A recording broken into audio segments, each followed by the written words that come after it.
আরে ইয়ামিন যে, কি অবস্থা তোমার? এখন তোমার দিনকাল কেমন যাচ্ছে? স্যার, দিনকাল তো ভালোই যাইতেছে। আরে তোমার চুলের এই কি অবস্থা? এত বড় বড় কি কেউ চুল রাখে? ভালো ছেলেরা তো এত বড় বড় চুল রাখে না। স্যার, আপনারাই তো সবসময় বলেন যে সবাই বিখ্যাত মানুষের জীবনাদর্শ অনুসরণ করো।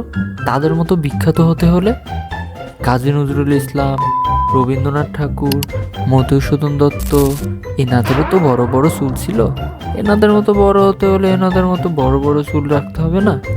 তাই আর কি, তাদের মতো বড় বড় চুল রেখেছে যাতে তাদের মতো বিখ্যাত হতে পারি।